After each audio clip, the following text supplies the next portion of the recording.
first 30 minutes of Professor Layton and the Unwound Future. Not the Lost Future. This is an American copy of the game that I've ended up buying in a European case, but it works, evidently. So no issue. That could have been the shortest first 30 minutes video ever, because if the game turned out not to be compatible, that would be the end of the video right there. And I would have uploaded it. Right, so, quite obviously I want to do a new game, and I'm going to get the stylus out.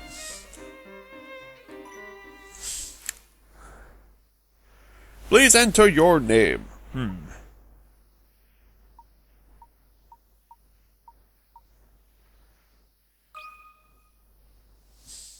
This is a work of fiction. The characters, groups, and events portrayed within are known... Well, don't let me finish reading it then!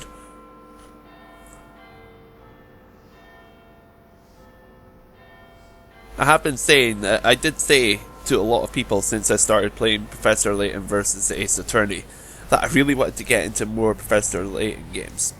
Ace Attorney hasn't really left me that excited with its games usually, but Professor Layton succeeded. So I'm really excited to be playing a few of these. Professor? I honestly thought you were pulling my leg. What? I wouldn't dream of it.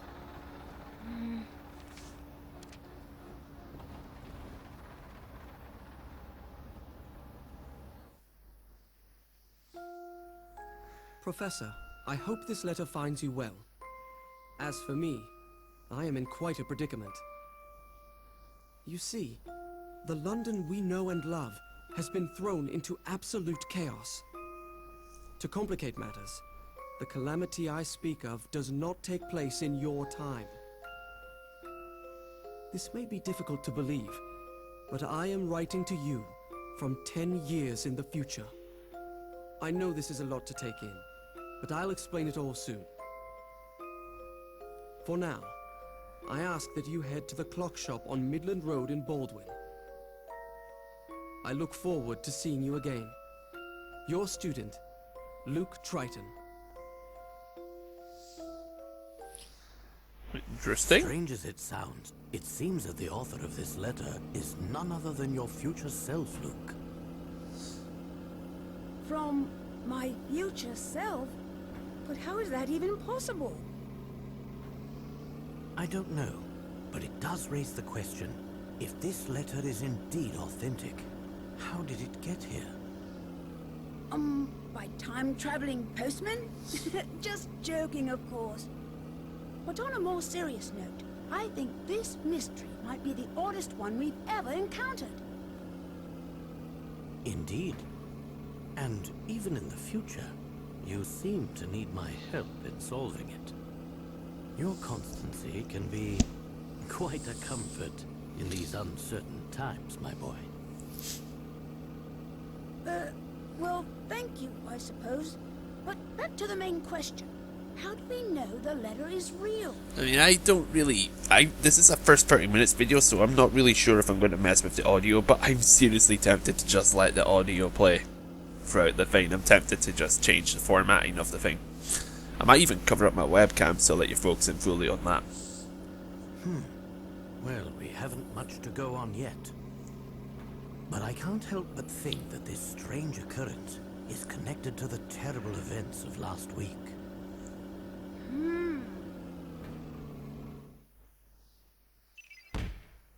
Strange letter, that. Okay, this essentially confirms for me that Professor Layton vs. Ace Attorney is a Professor Layton game. This was in the that game.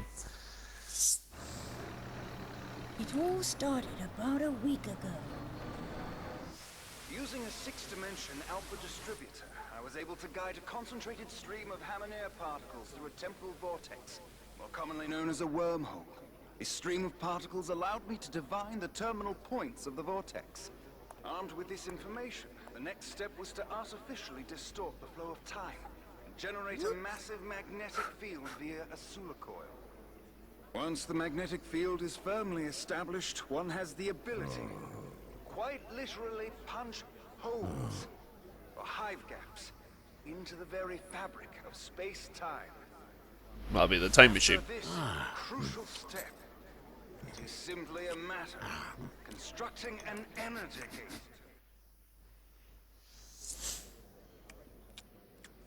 Quite the spread we have here, Inspector.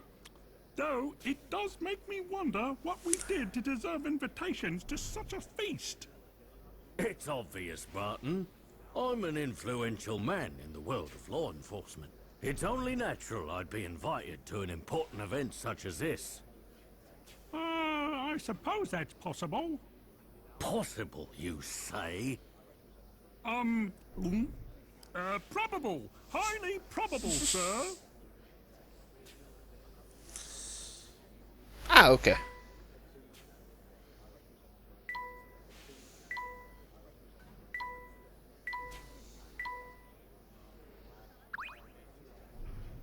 Oh, this food is simply dreadful, Bill. Do get this over with quickly so we can... Oh, yes, dear. Bill Hawks. I have to say, I feel a bit out of place here, Professor. That's quite understandable, Luke. I'm sure most people would feel the same way in the presence of the Prime Minister. I don't think that's what he means. Hey, look! I think I see Inspector Chelmy over there.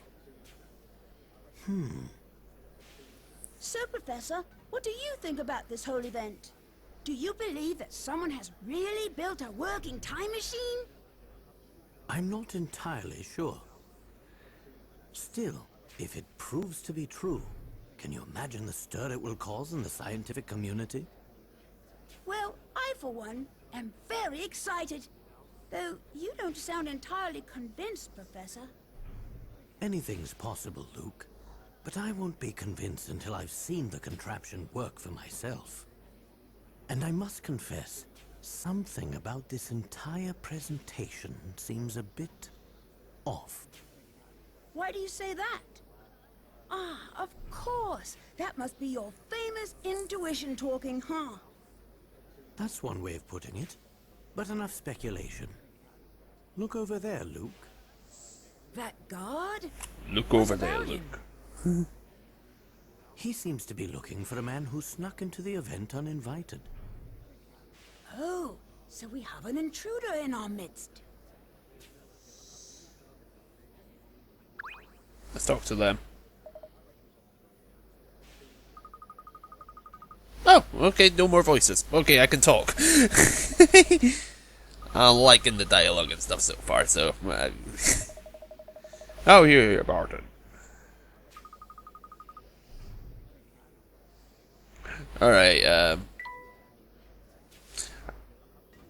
I presume I have to talk to the guard, so let's do that. Here, this is not going to go over well.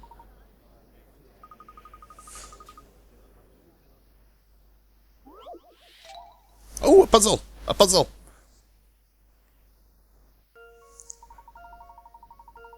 There's an uninvited guest at the event, but the guard has received a few clues as to his whereabouts. His table is next to the one with a red flower. His tablecloth is a different colour to any next to it. Oh, and his table isn't decorated with a yellow flower. Next to it means table is connected by dotted lines. Take the guard to the intruder's table. Right. It's not okay. So not that. Okay, so his table is next to one with a red flower. So it's either that, or that, or that, or that. His tablecloth is a different colour to any that next to it.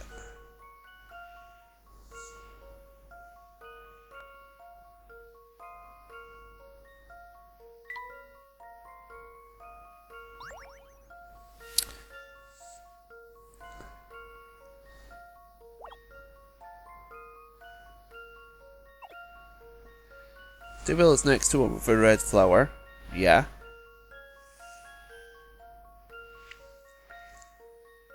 It isn't decorated with a. It isn't decorated with a yellow flower. Tablecloth is a different colour to any next to it. Right.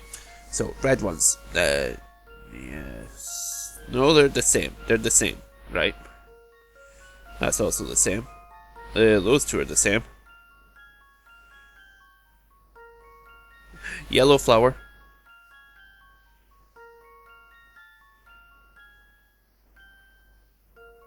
That's the same color. That's the same color. Wait a minute. Next to one with a red flower. That could be the red flower ones themselves. Duh.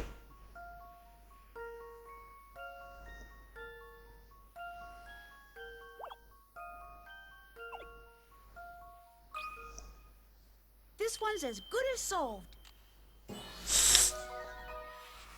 I was a bit daft That's there. a relief. You found the party crasher. Now it's time to let the guard do his job. Took you long enough, Gareth. Splendid work, my boy.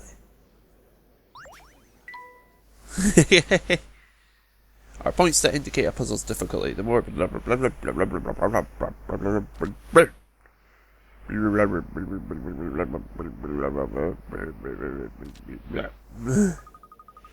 Thanks so much for your help. That fellow's mooching days are over. Did you see that, Professor? I just aided in the apprehension of a suspect.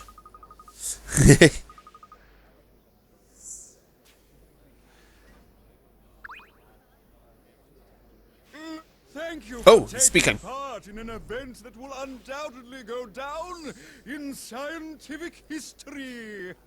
And here to demonstrate mankind's first time machine is its creator, Dr. Alan Stangan. Hello. Thank you, my esteemed colleagues. After years of research in the field of time travel, I'm pleased to share the fruits of my labor. In just a few short moments, I will be moving on to our scheduled demonstration. But first, I'm delighted to announce that Prime Minister Bill Hawks is in attendance today. As such, I have reserved a very special seat for our very special guest. Please, join me on stage, Prime Minister. No need to be shy. Oh dear. What's going on here? Is this thing real? What do you mean? I mean, is this contraption a genuine working time machine? Why don't you have a seat? See for yourself. Before we start, would you honor us with a few words, Prime Minister?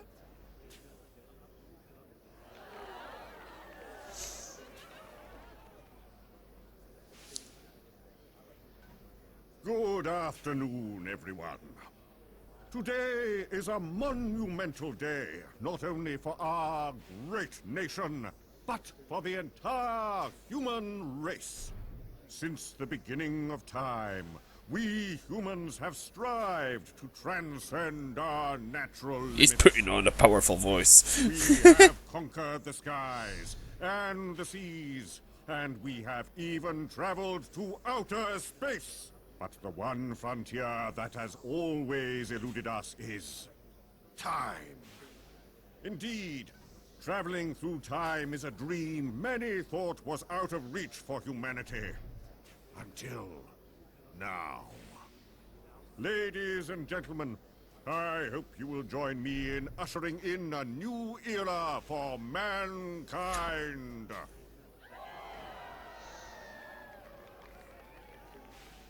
Thank you for those words, Prime Minister. And now for the moment you've all been waiting for. Please take it away, Dr. Stangan. I have just one more request before we start. I'd very much appreciate the Prime Minister's assistance in this demonstration. What do you say, Mr. Hawks? What? I assure you, there's no cause for concern. You look very shady, so there is a cause for concern. But I was under the impression that I would merely be observing the proceedings. Ah, well, do forgive my presumption. It was never my wish to make you uncomfortable. I realize it's been some time since you traded in the hard sciences for the softer variety. Please, feel free to return to your seat, Prime Minister. Wait. What I mean to say is, of course I can assist you. Bill, Have you lost your mind? Ah, that's the courage we've come to expect from our fearless leader. You have my thanks. And now, without further ado, I give you my time machine. Mr. Hawks, would you mind just stepping inside? It's no DeLorean.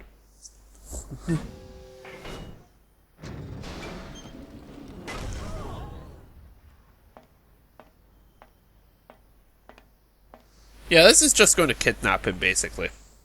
I can tell already.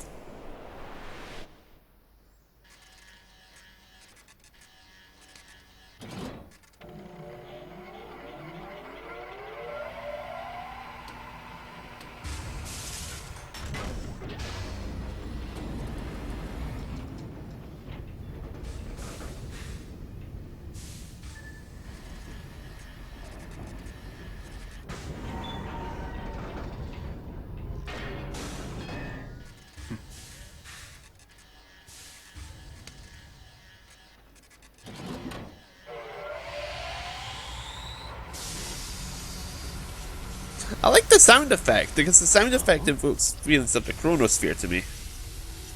From Red Alert.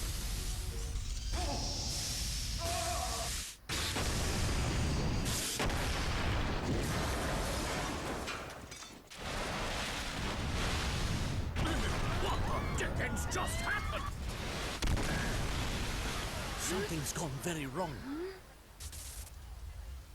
He just killed the Prime Minister, is what we would be saying if it wasn't a time machine. Where is he? Someone find Bill! Ladies and gentlemen, please remain calm and refrain from panicking. This is chaos. The Prime Minister and Dr. Stungun have vanished. My word.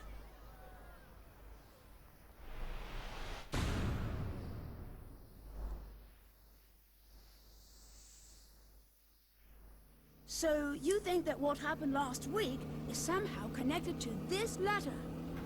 Wait, maybe if the time machine was real, this letter is real too. I don't know about that, but these two elements aren't the only puzzling issues. Tell me, Luke, have you heard about the recent disappearances occurring here in London? Oh yes, I read about it in the paper. Some of London's greatest scientists have been mysteriously vanishing. Gee, I wonder what who might be taking them away. Yes, and I can't shake the feeling that those disappearances are linked to this whole affair. In any case, it seems our best course of action is to head to the location mentioned in the letter. Good idea. Missing leader.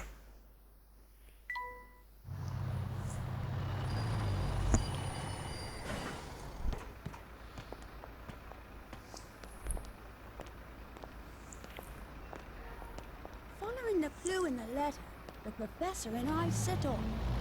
What awaited us was one of the biggest mysteries we've ever encountered. Yay, narration. Although it is Luke.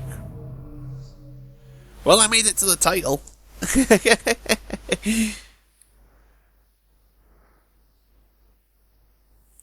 Okie dokie. To my dear friend Gareth. Somehow, a single letter had made its way back through time. And the sender, strange as it sounds, was me. The future me, that is.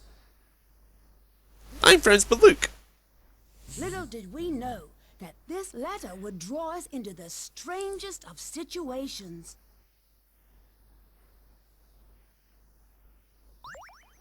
Save your progress? Yeah, why not? Alright, so we've got two things here, but we also have an empty file. Can I save over a file, though? Yes. There we go. Prologue. The clock shop on Midland Road. Kinda wish I started to make this a proper LP. Well, here we are at the clock shop the letter mentioned. Should be around here somewhere. But where?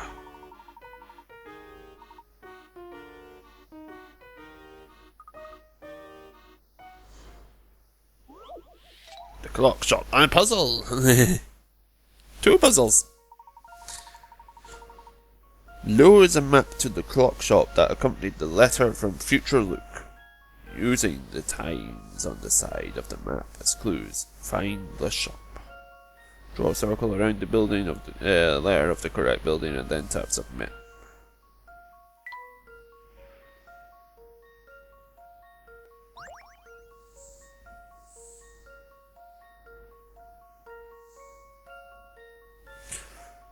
Right.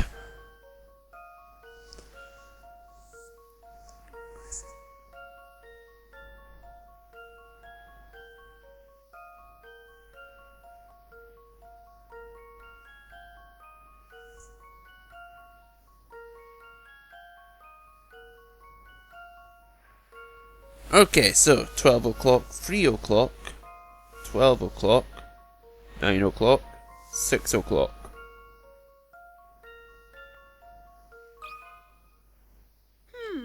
How about this? Phew, that's a relief. Doo-doo-doo!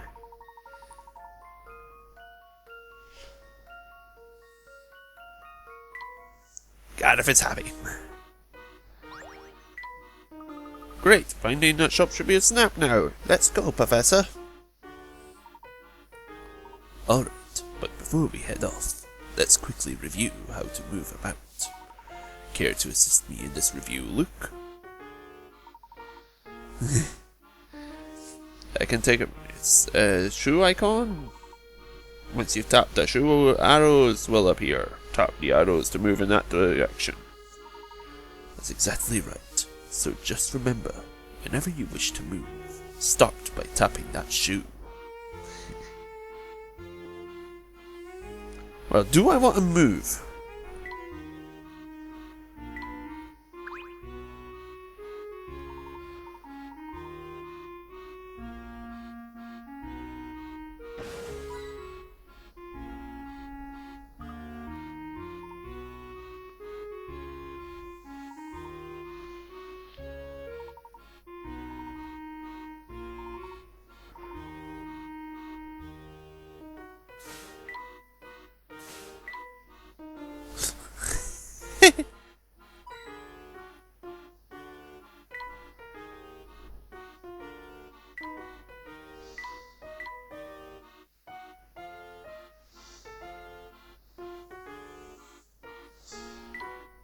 Alright, let's start moving.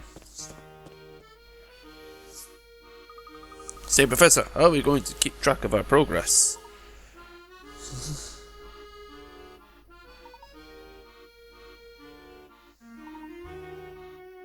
There's a save option, so I'll be able to save partway through.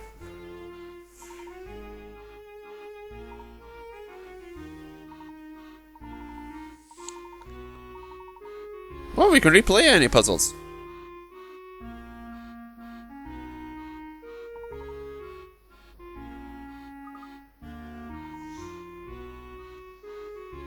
So there's a degree of replay value here.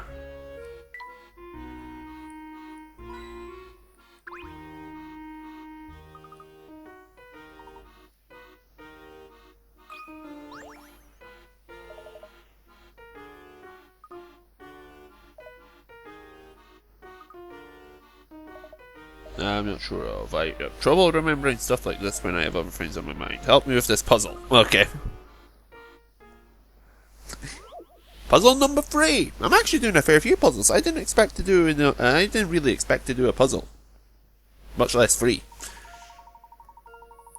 It takes you on 1 hour to get to the office by bus. Your work takes 2 hours to complete, after which you catch the bus back home. Based on the departure times listed below, which bus should you take to work in order to minimize the wait for a ride home? Right, so that's 2. Okay, so let's see.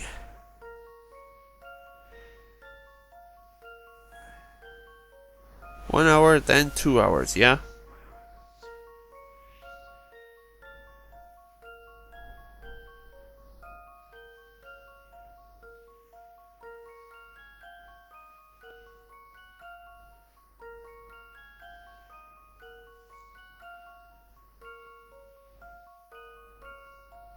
Okay.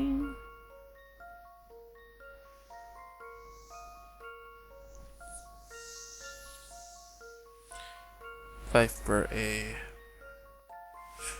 3 hours. 2 hours. Far too long. Far too long. 2.5. 3, so.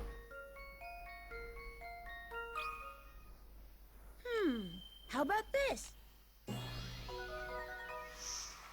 No puzzle can stop Layton's apprentice. Yeah, but that means working in the middle of the night. Would you want to do that?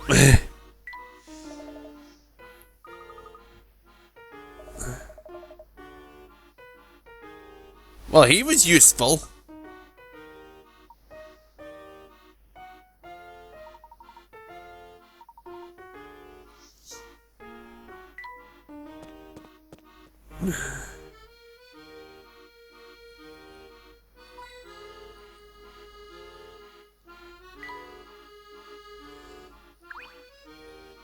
Alright, do you have a puzzle too?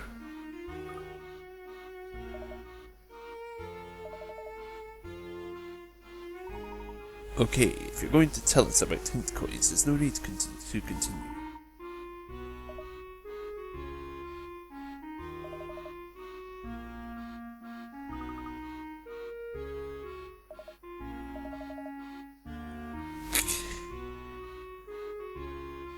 Silly fellow.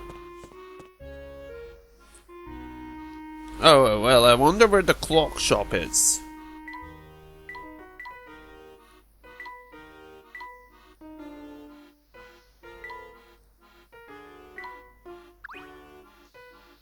This must be the place, Professor. Ah, finally. I'll get the door.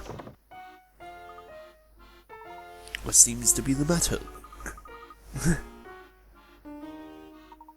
Let me have a look. Ah, of course. It seems we need to solve a puzzle on this door to gain entrance. Everything's to do with puzzles. Everything is a puzzle. Right, you arrived at the clock shop, but there doesn't seem to be a way to open the door. While you're looking for the doorknob, a voice from inside calls out, "Press the panel with the timepiece." What panel do you press? Remember, you can only press one.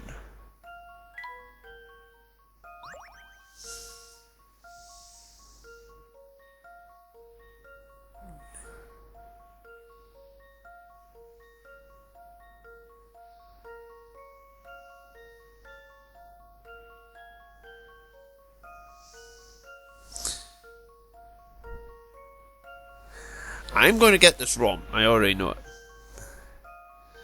With the timepiece.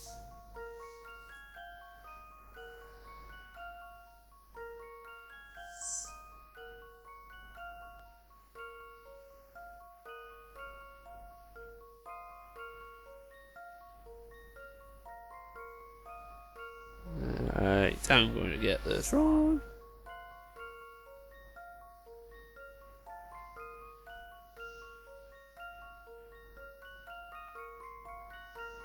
Well, I can see an hourglass.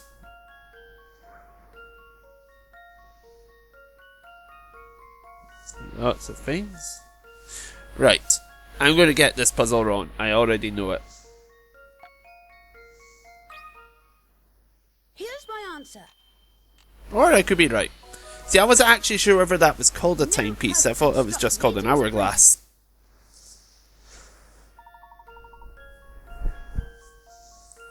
Oh! It is the correct thing. Absolutely. Okay. Puzzle 5. I missed one.